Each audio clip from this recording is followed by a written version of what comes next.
So maybe you can just kind of describe the code of ethics at CGM. Yeah, of course. That's a hard question because we have different ethics based on different things. For gaming, we ensure the player plays the game fully. They understand the medium and they actually understand why they're reviewing it. So we won't give a shooter to someone that only likes RPGs. We won't assign something to someone that has no idea why they're doing it. But beyond that, we also make sure if we're giving them a code, they do the review, or if they're buying the game, we list that too. So we make sure everything we do, we list on the site so everyone knows what we're doing, why we're doing it. And for tech, similarly, we make sure that if a company lends us a piece of tech or gives us a loaner device, we list that, and if the reviewer buys it themselves, they list that as well. So there's no ambiguity of what we as writers are doing and what the companies are doing but to give us the medium coverage. Yeah. Here at CGM, you have a lot of interns come in, I know that. How do you kind of pass along the ethics that you have been taught? Yeah. Is it kind of, it comes back to reminding them what they've learned in maybe journalism school, or is it really kind of your own teachings? I think it's both. I mean, a lot of people we do take in have already gone to the journalism school. So some people have come to Durham College, they've gone to Seneca, Sheridan, Ryerson, U of T, but they always have the basic form of ethics you've given for any kind of journalism. But that being said, we also hammer into them our policies, so we have a very strong rubric that we follow. So nowhere in the rubric does it say you can kind of justify, oh, I got given this awesome thing and the guy's really cool, I'm going to give it a better score. Every score, every thing you put in a review has to be justified. We're not going to give a game that you say nothing good about a 9, and we're not going to give a game you say nothing bad about a 3. It has to be justified. It has to be justified within a rubric. The rubric is not to limit the reviewer, but what it is designed to do is give the reviewer the proper information to make a judgment. So whether it be an intern, a young or veteran journalist, what's the procedure if someone makes a mistake in a story? If there's mistakes made, they're obvious factual errors, we will print a retraction immediately, and we will take down the original story, along with give an announcement that we've made this error. We want to make sure it's clear what actually happened.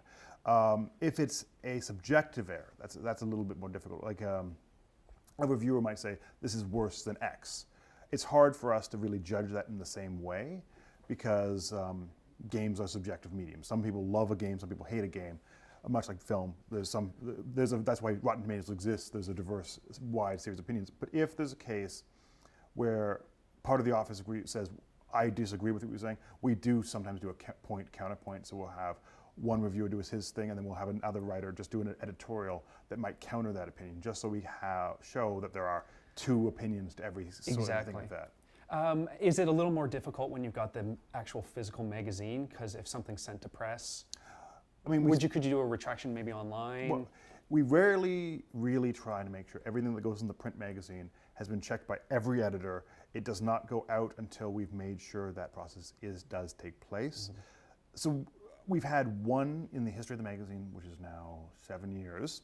We've had one instance where we had something that was a single sentence was just a little bit awkward, and it made the company say, hey, could you fix this? And what we did there was in the editorial section of the magazine, we had a retraction saying, this is what happened, here's what we were trying to say, and we are going to apologize for any errors that might have happened. Right. And that's not particularly someone swaying you, that's just an error that you have corrected on your own. We will never, as I've said, our ethics policy says, once we've assigned a score, we will never change that score. Mm-hmm. And that, from the point of that policy being written to now, we've never broken that. So once we've said, okay, this is the score we're giving this game, that's the score it has. I mean, we might have a updated mention, like editorial note, they've had a new day one patch, but the score is the score. It will never change. So if we give something a 70 and suddenly it becomes better with a patch, we're not going to suddenly change that to an 80. Conversely, if we give something a 90, and the company then says, oh, we've taken out all these features and put them all behind a paywall, we will make an editorial note that happened. We'll put a news story about it happening, but the score will stay the same. Yeah. And YouTube's a totally different game, right? Yes, very much so. And the emergence of YouTube personalities and influencers have kind of muddied gaming journalism and coverage. Do you think that's an issue for people that have legitimate backgrounds and are gaming journalists? Yes. YouTube it's the great leveler. Everyone has the same ability to kind of reach people. And so you have people that are huge on YouTube that are really informative, really well thought out, and don't change their opinions based on what a company might give them. Right. There also are YouTubers, not naming anyone names, that don't do that and will change opinions based on, oh, I just got given this new game, oh, suddenly I love this game. And there are money changes it too. Of course. I mean, you might have they hated something until a sponsorship deal comes through and then they suddenly love it. People that are looking at this stuff have to understand that they are not the same as a magazine. They're not the same as a journalistic outlet. So you can't view one as the same as the other. Mm-hmm. So at the end of the day, do game journalists need to be good at games? No. I mean, you're not paying someone to be good at games. You're paying someone for the knowledge base and understanding of how games are made and why they're made that way. I mean, you might have someone that loves first-person shooters, been playing first-person shooters for the last 30 years, and they may be okay. I mean, they might be fine, but you can't expect them to be the best of the best. They're not competitive gamers. You can't expect someone that reviews, let's say, 30, 40 games a year to be as good at every one of those games as someone that plays one game religiously 12 hours a day.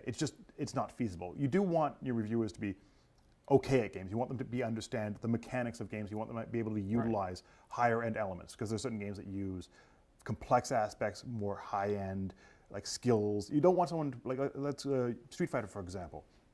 You don't want a button masher reviewing Street Fighter. It wouldn't be fair to the people that are playing Street Fighter. It wouldn't be fair to people that are making Street Fighter. You want people that know how to use the mechanics of the game. Do you want them to be a pro athlete at Street Fighter? That might be a little bit much to ask, but you have to have that medium of know how to play the game, but be able to, but not expect them to, that's the only game they play.